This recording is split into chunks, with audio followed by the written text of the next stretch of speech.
अस्सलामुअलैकुम students, welcome back to my YouTube channel math strategy. आज जो हम अपना टॉपिक कवर करने जा रहे हैं वो है पास पेपर्स के क्वेश्चंस। हम आज स्टार्ट कर रहे हैं Aga Khan university examination board class 9th annual examination 2023 के पास पेपर है मैथमेटिक्स पेपर 1। ठीक है, पेपर 1 अभी हम सॉल्व करें। 2023 का स्टार्ट किया है, इंशाल्लाह 2024 तक की सीरीज़ आएंगी आपके पास। तो कोशिश करेंगे कि हम पेपर 1 और पेपर 2 दोनों को सॉल्व कर सकें। मैथमेटिक्स पेपर 1 है, टाइम इसका ड्यूरेशन टोटल होता है 1 hour 20 minutes आपको मिलते हैं और टोटल MCQs कितने होते हैं 45 होते हैं। ठीक है, अच्छा तो हम इसको 1 by 1 बहुत ही डिटेल में क्वेश्चंस को कवर करने की कोशिश करेंगे।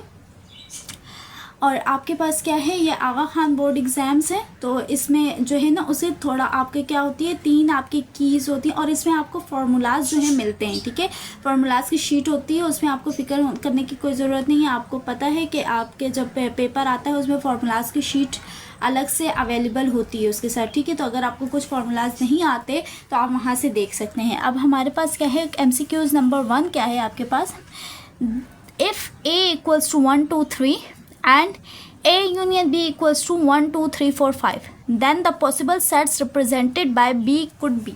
तो वो कह रहे हैं कि जो पॉसिबल सेट हो सकता है B का जो यहाँ रिप्रेजेंट हो रहा है वो क्या हो सकता है। अच्छा, आपके पास 3 कीज़ होती हैं, आपके पास होती है इसमें नॉलेज, अंडरस्टैंडिंग और एप्लीकेबल अप्लाई। 3 कीज़ होती हैं, 3 इसके बेसिक कॉग्निटिव लेवल्स होते हैं। ठीक है, तो आपको कोई MCQs नॉलेज पे से पूछा जा सकता है, कुछ MCQs अंडरस्टैंडिंग बेसिक लेवल पर पूछे जा सकते हैं और कुछ होते हैं जो आपको अप्लाई करके उसका आंसर आएगा। ठीक है, तो हम देखते हैं। अब देखिए यहाँ पर क्या है, कह रहे हैं कि आपको अगर A का सेट गिवन है, A का सेट क्या गिवन है 1 2 3। ठीक है, तो आपको क्या पूछा गया है B का सेट, आपको क्या पूछा गया है B का सेट। और A यूनियन B क्या होता है क्लास, यूनियन में क्या करते हैं हम ऑर्डर में लिखते हैं, यानी A सेट और B सेट जो दोनों आ जाते हैं अब हम उसको ऑर्डर में लिखते हैं, यानी कि मिला के लिख देते हैं दोनों सेट को, जो उसमें से कोई नंबर भी छोड़ते नहीं, उसको बस तरतीब वाइज लिख देते हैं 1 2 3 4 5। अब जैसे ये लिखा है तो अब हमने देखना, अब देखें A का सेट तो 1 2 3 है। ठीक है, हमें ये कंफर्म हो गया। तो अब हमारे पास जो B का सेट है वो B का सेट क्या हो सकता है, ऑप्शन दिए हुए 3 4 5 1 3 5 4 5 3 1 3 5 तो बिल्कुल भी नहीं हो सकता। क्यों नहीं हो सकता, क्योंकि यहाँ पर क्या है 1 और 3 हमारे पास क्या है इसमें मौजूद है, ये तो नहीं हो सकता। ठीक है, तो हमारे पास जो है अब इसका आंसर या तो ये 4 5 भी हो सकता है। ठीक है, या तो ये भी हो सकता है कि हमारे पास यहाँ पर 3 भी मौजूद है, क्योंकि जब आपके पास 2 सेट में एक नंबर मौजूद होता है ना तो हम उसको लिखते एक ही दफ़ा, उसको 2 दफ़ा नहीं लिख सकते। तो ये भी हो सकता है कि 3 4 5 भी हो सकता है और ये जस्ट 4 5 भी हो सकता है। तो इसलिए इसका ऑप्शन है, हमें कह रहे हैं कि आंसर बताइए कि क्या पहला ओनली है, फर्स्ट ओनली है, सेकंड ओनली है, 1 and 3rd ओनली है या 2nd and 3rd ओनली है। तो हमने कहा क्या 4 5 भी हो सकते हैं इसका आंसर। देखें ये बच रहा है ना हमारे पास, A तो हमें क्लियरली उन्होंने बता दिया 1 2 3 है। ठीक है, तो या तो ये 4 5 भी हो सकते हैं या तो ये 3 4 5 भी हो सकते हैं। तो हमने कहा ये 1 या 3 दोनों हो सकते हैं, तो इसलिए हमारा इसका जो राइट आंसर है वो क्या है C है। ठीक है, आपको समझ आया, यूनियन में हम क्या करते हैं दोनों सेट्स को ऑर्डर में तरतीब दे के लिखते हैं और इंटरसेक्शन में हम कॉमन लेते हैं। अब बढ़ते हैं अपने MCQs 2 की जानिब। MCQs 2 में क्या कहने हैं, ये है वेन डायग्राम से रिलेटेड, SLO नंबर 1.1.3 है आपका। अब इसमें क्या कह रहे हैं, there are 10 balls in a bag। ठीक है, कह रहे हैं कि 10 बॉल्स हैं आपकी बैग में, the balls are number dash 1 to 10। ठीक है, बॉल के नंबर क्या दिए हैं 1 से 10 तक दिए हैं। Awan wants to separate the balls in 3 sets. Aman जो है क्या करना चाहता है, सेपरेट करना चाहता है बॉल्स को 3 सेट में। वो के 3 सेट कौन से, even odd and prime numbers. ठीक है, as shown in the Venn diagram, आपको वेन डायग्राम में बताया जा रहा है ये ऑड नंबर है, ये प्राइम नंबर है, ये इवन नंबर है। ठीक है, the overlapping region between between O and P represented as X. ठीक है, ये जो आपको जो साथ में मिले हुए हैं ये क्या है, ये ओवरलैपिंग रीजन है। जिस तरह से अगर आपको दो सेट्स हों, ठीक है, और दो सेट्स को इस तरह से हो तो ये क्या होता है, ओवरलैपिंग हो रही होती है दोनों सेट्स के दरमियान, यानी कि दोनों सेट्स को मिला कर लिखते हैं। ठीक है, तो इनका ये जो दरमियान वाला जो कर्व पोर्शन आता है ना, वो दोनों का क्या आता है, इंटरसेक्टिंग, यानी दोनों में वो वैल्यूज़ जो हैं वहाँ पर सेम आ रही होती हैं। ठीक है, अच्छा, कह रहे हैं will contain the balls numbered as. तो हमारे पास ये जो ओवरलैपिंग रीजन है ना, ऑड नंबर और प्राइम नंबर के दरमियान, हमें वो बताना है कि उसका आंसर क्या है। ठीक है, अच्छा, अब हम देखते हैं कि हमारे पास जो है ऑड नंबर वो कह रहे हैं और हमें कह रहे हैं ये ऑड नंबर्स हैं, ये प्राइम नंबर्स हैं और ये इवन नंबर्स हैं। तो देखिए ऑड नंबर्स क्या होते हैं, अच्छा है हमारे पास नंबर कहाँ से कहाँ तक है, 1 से लेकर 10 तक है। ठीक है, अब ऑड नंबर आपके पास क्या होते हैं, 1 3 5 7 9। ठीक है, ऑड नंबर आपके पास होते हैं 1 3 5 7 9। ठीक है, और आपके पास जो प्राइम नंबर होते हैं, प्राइम नंबर की डेफिनेशन क्या है, प्राइम नंबर वो होते हैं जिसके दो फैक्टर हों, एक तो 1 हो एंड इट्स सेल्फ हो। ठीक है, अब प्राइम मैं यहाँ लिख देती हूँ, प्राइम नंबर की डेफिनेशन क्या है कि एक तो 1 हो, 1 is a universal factor of all the numbers. ठीक है, एंड वो सेकेंड क्या हो उसका, इट्स सेल्फ हो, यानी कि वो नंबर खुद। अब जैसे कि अगर मैं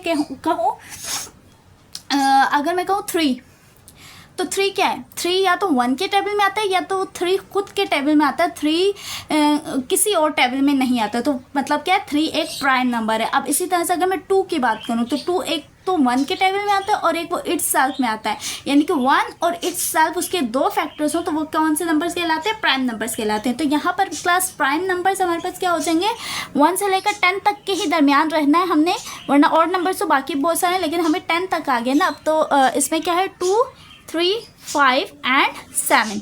ठीक है, 9 प्राइम नंबर नहीं है, बच्चे हमेशा गलती करते हैं, 9 को भी प्राइम नंबर में शामिल कर दें, 9 नहीं है। क्यों नहीं है 9, क्योंकि 9 एक तो 1 में भी आता है, एक 3 में भी आता है और एक 8 सेल में भी। तो हमारे पास प्राइम नंबर की डेफिनेशन ये है कि उसके सिर्फ दो फैक्टर्स होने चाहिए। ठीक है, और इवन नंबर क्या है, 2 4 6 8 एंड 10। ठीक है, 2 4 6 8 10 जो है ना, और इससे पहले 0 भी आता है।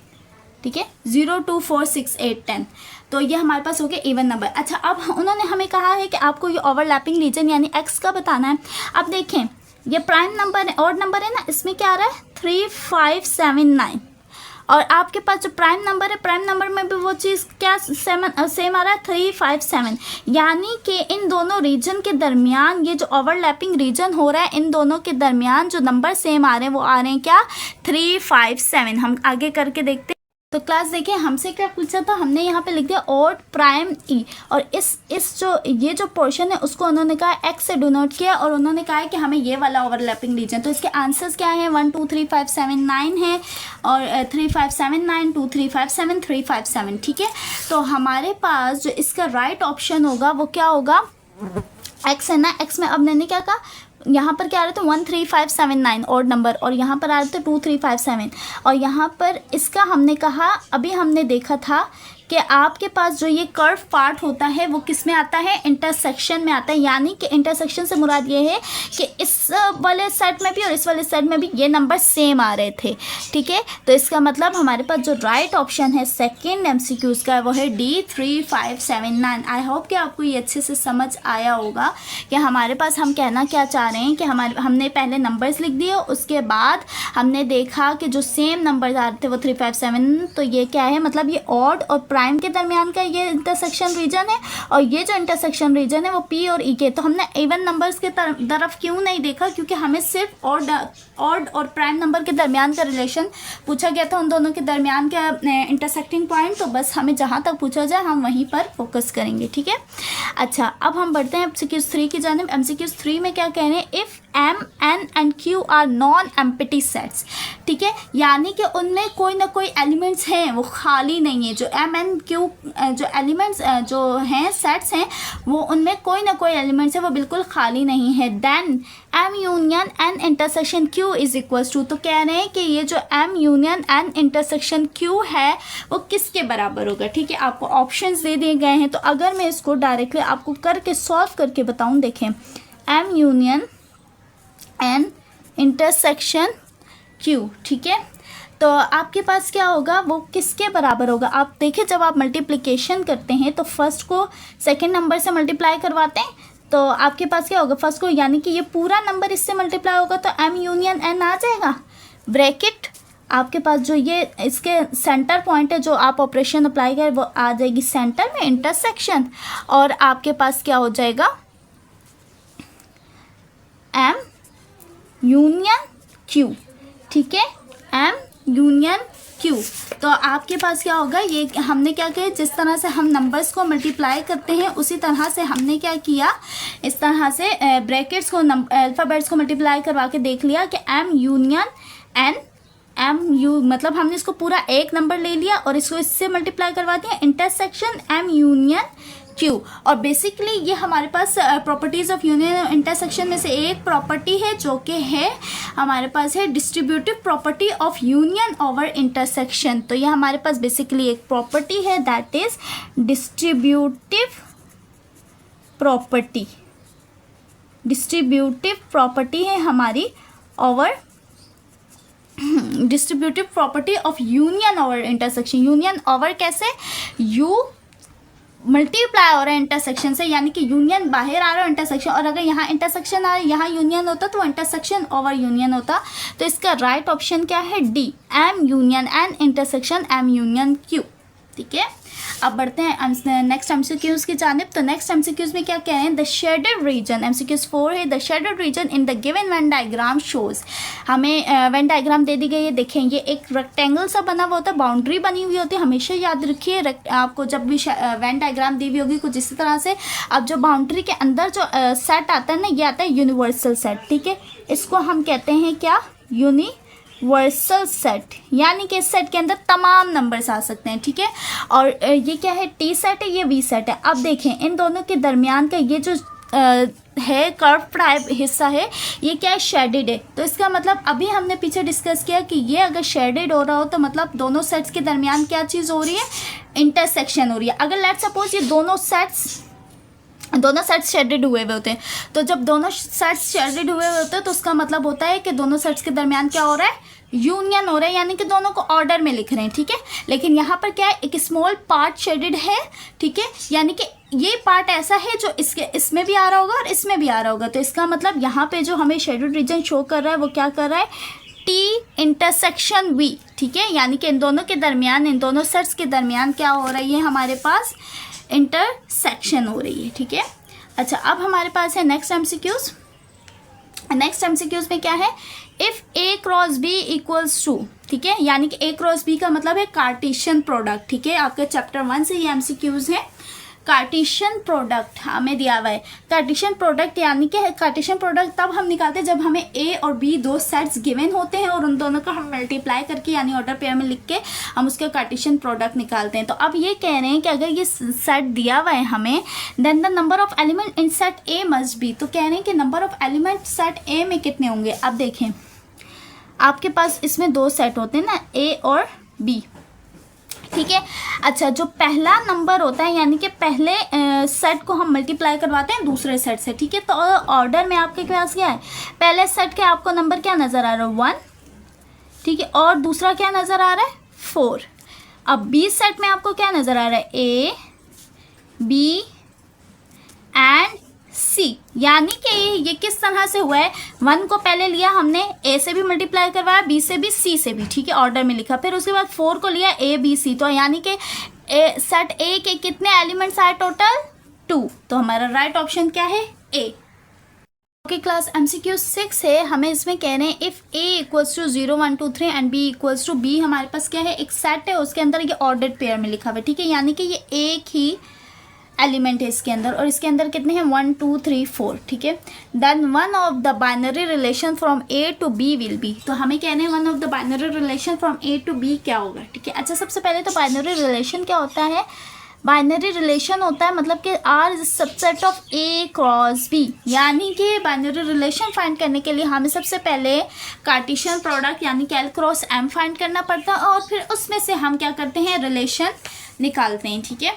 जो हमारे पास क्या है, अच्छा, सबसेट का मतलब क्या होता है कि उस ए क्रॉस बी में से यानी कि उस कार्टेशियन प्रोडक्ट वाले सेट में से हमारे पास जो है ना आर उसी में से बन रहा हो, यानी आर एक कंप्लीट सबसेट हो उसके, यानी आर के अंदर जितने भी एलिमेंट आ रहे हो वो तमाम कार्टेशियन प्रोडक्ट में आ रहे हो। ठीक है, अच्छा तो अब हमारे पास क्या है, अब हमारे पास ए और बी है। तो अगर हम ए क्रॉस बी करें यानी कि ए को बी से मल्टीप्लाई करवाएं, तो सबसे पहले हम क्या करवाएंगे, ज़ीरो को मल्टीप्लाई करवाएंगे। ठीक है, ये मैंने आपको जैसे कि बताया कि ये एक एलिमेंट है, तो 0 इंटू 0 4। हम इसको लिखते हैं किस तरह से, ऑर्डर्ड में लिखते हैं। ठीक है, तो हम इसको कैसे लिखेंगे, इस तरह से ऑर्डर में। ये तो उसका एक अपना है और ये हम इसको ऑर्डर में लिखेंगे। ठीक है, कॉमा, उसके बाद आएगा 1 इंटू 0 इंटू 4। ठीक है, इसी तरह से ये सो ऑन चलेंगे 3 तक। ठीक है, अच्छा तो अब यहाँ पर आप देखिए इन्होंने हमें सिर्फ 0 से स्टार्ट किया, तो पहला है 0 4 0, नहीं ये तो हो ही नहीं सकता। ठीक है, 0 का है तो हमारे पास क्या हो सकता है, 0 इंटू 0 4, और ब्रैकेट्स आप देखिए ये 0 4 की अपनी ब्रैकेट है और ये वाली ब्रैकेट ऑर्डर पेयर की, यानी कि इसका राइट ऑप्शन क्या है, बी है। ठीक है, राइट ऑप्शन क्या है, बी है। अगर हमारे पास 1 का पूछा जाता है या 2 3 का, तो इसको हम फर्दर सॉल्व करके भी इसी तरह से, जैसे हमने 1 के लिए किया है इसी तरह हम 2 के लिए करते हैं, इसीलिए हम इसी तरह हम 3 के लिए। चलें करके मैं आपको दिखा देती हूँ एक दफ़ा। 2 के साथ क्या आएगा, 0 इंटू 4। ठीक है, एंड 3 के साथ भी आएगा क्या, 3 इंटू 0 इंटू 4, और ये हो गई आपकी ब्रैकेट क्लोज। ये आपका एक कार्टेशियन प्रोडक्ट आ गया। ठीक है, ए क्रॉस बी, और इसमें से इन्होंने एक रिलेशन लिया है जो कि क्या लिया है, 0 और 0 4 का। ठीक है, अच्छा अब हमारे पास नेक्स्ट है, नेक्स्ट में क्या कह रहे हैं, एमसीक्यूज नंबर 7 में, which of the given numbers is और आर रेशनल नंबर, यानी कि इनमें से कौन से नंबर्स हैं जो रेशनल नंबर्स हैं। ठीक है, हमारे पास अच्छा रेशनल नंबर की क्लास डेफिनेशन क्या होती है, रेशनल नंबर क्या होते हैं, रिपीटेड होते हैं। ठीक है, रिपीटेड होते हैं और टर्मिनेटिंग भी होते हैं। ठीक है, और फॉलो कर रहे होते हैं एक पैटर्न को, जैसे कि rational number repeated and as well as terminating होते हैं। ठीक है, और इरेशनल नंबर होते हैं नॉन रिपीटेड और नॉन टर्मिनेटिंग। अच्छा, अब रेशनल नंबर को हम किसी एक पॉइंट पर टर्मिनेट भी कर सकते हैं राउंड ऑफ करके। ठीक है, जिस तरह से ये टर्मिनेट हुआ हुआ है। ठीक है, और वो रिपीटेड भी हो रहा होता है, यानी कि एक फॉलो कर रहा होता है एक पैटर्न को। ठीक है, फॉलो एक पैटर्न किस तरह से कर रहा होता है, अब देखें जैसे कि ये एक टर्मिनेटेड हुआ है। ठीक है, अब यहाँ पे देखें 2 3 4 5, यहाँ पर यहाँ तक एक ख़त्म हुआ पैटर्न, उसके बाद देखें दोबारा 2 3 4 5 2 3 4 5, उसके बाद दोबारा देखें 2 3 4 5।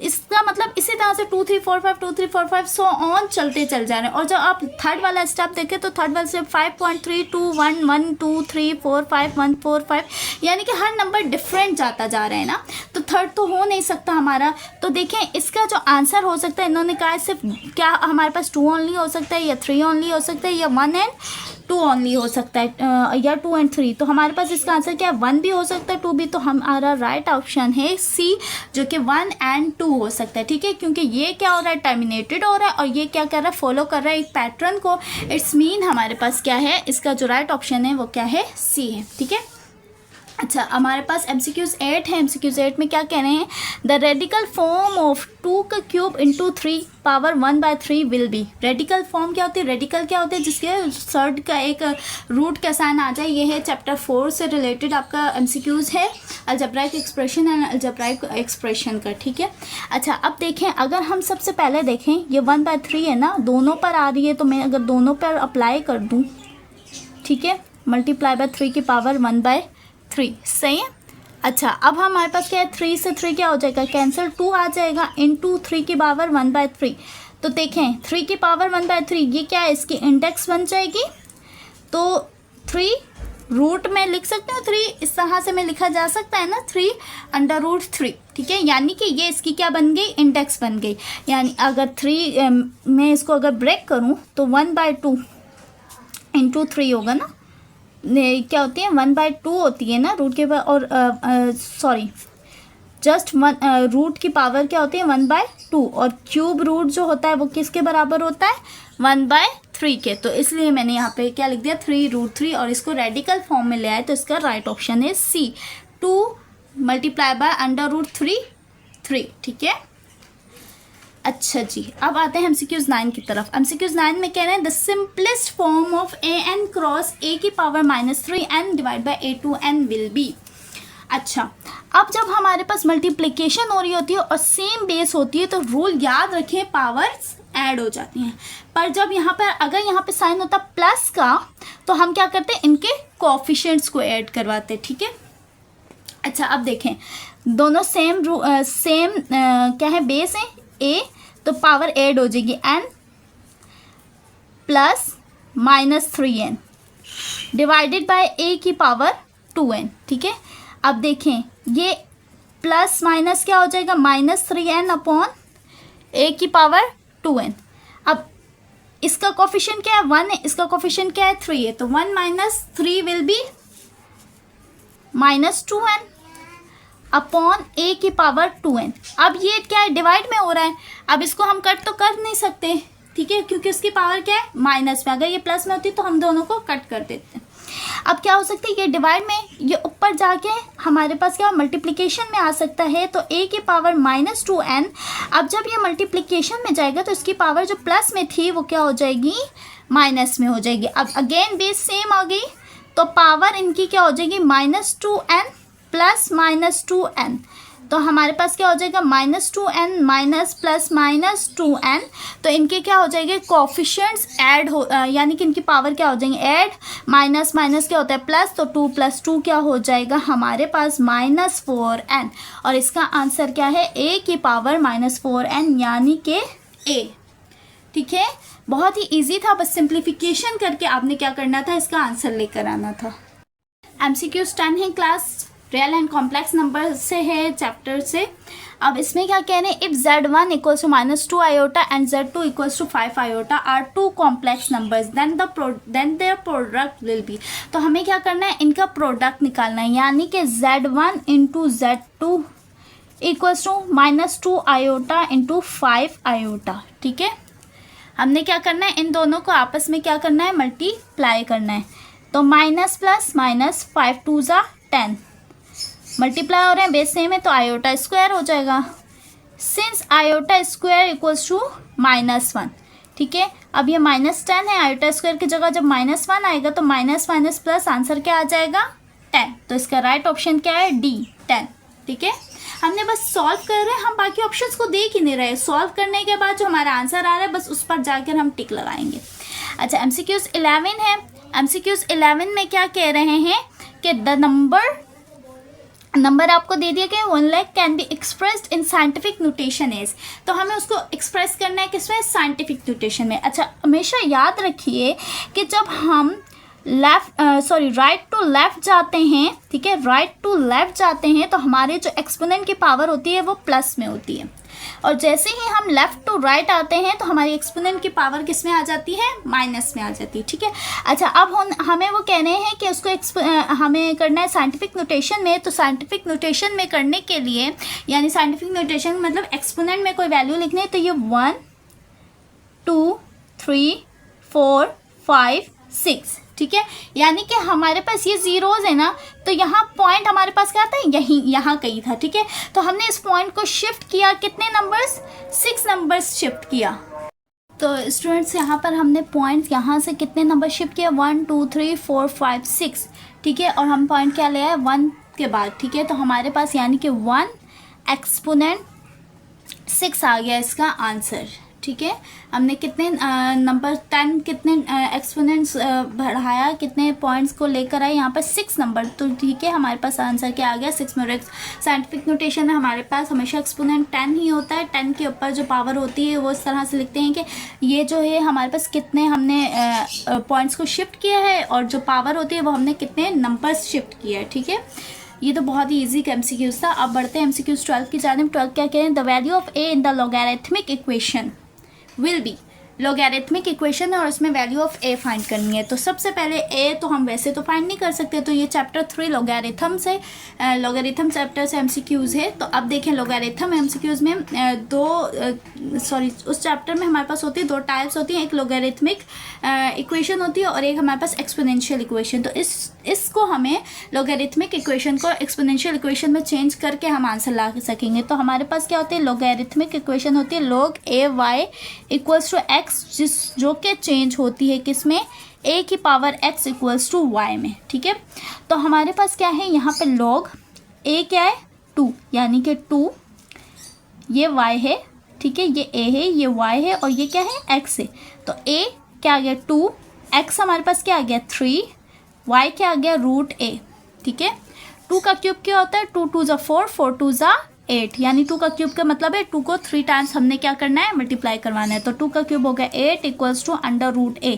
अब रूट है तो taking square on both sides कर लेंगे। तो जब हम स्क्वायर करेंगे तो 8 का स्क्वायर इक्वल्स टू √a पर स्क्वायर, तो स्क्वायर रूट से कैंसिल हो जाएगा और 8 का स्क्वायर क्या हो जाएगा, 8 8 ज़ा 64 इक्वल्स टू a। तो a का आंसर क्या आया, D 64। ठीक है, अच्छा एमसीक्यूज 13 क्या है, एमसीक्यूज 13 में कह रहे हैं द एक्सप्रेशन कैन बी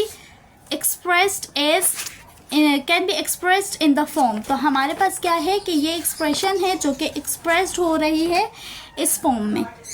तो क्लास यहाँ पर क्या है, हमें इसको करने के लिए हमें लॉज ऑफ लॉगरिथम चाहिए होंगे जो कि आपको फार्मूला शीट में मिलेंगे। डोंट वरी अबाउट इट, ठीक है, आपको वो लॉज फार्मूला शीट में आराम से मिल जाएंगे। बस यहाँ पर अब हमने देखना क्या है, देखें पहला 4 लॉज होते हैं ना, प्रोडक्ट लॉ होता है, क्वोशंट लॉ होता है, पावर लॉ होता है और चेंज बेस लॉ होता है। ठीक है, तो यहाँ पर क्या लग रहा है, प्रोडक्ट लॉ कैसे लग रहा है मैं आपको बताती हूँ कि log m divided by n equals to होता है log m minus log n। ठीक है, यानी कि जो log m यानी कि ऊपर वाली जो टर्म होती है उसको माइनस करवा देते हैं log n से नीचे वाली टर्म से। ठीक है, तो ये पूरी टर्म क्या है, एक टर्म है। तो इसको अगर हमें एक्सप्रेस करना है in the form, can be expressed in the form, तो ये किस फॉर्म में एक्सप्रेस्ड हो सकती है, log x माइनस वाई। ठीक है, ये पूरा m है और ये क्या है, n है, log x minus y minus log z।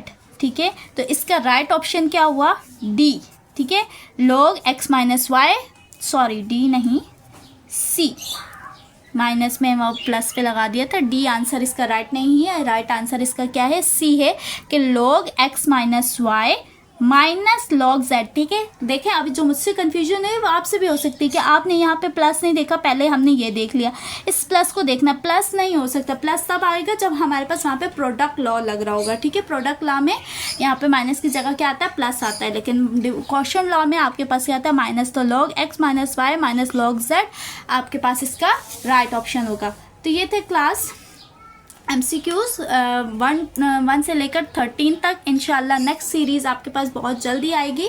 तो पास पेपर 2023 आई होप कि ये आपको अच्छे से समझ आया होगा। बहुत ही डिटेल में हर एक MCQs को कवर करने की कोशिश की है।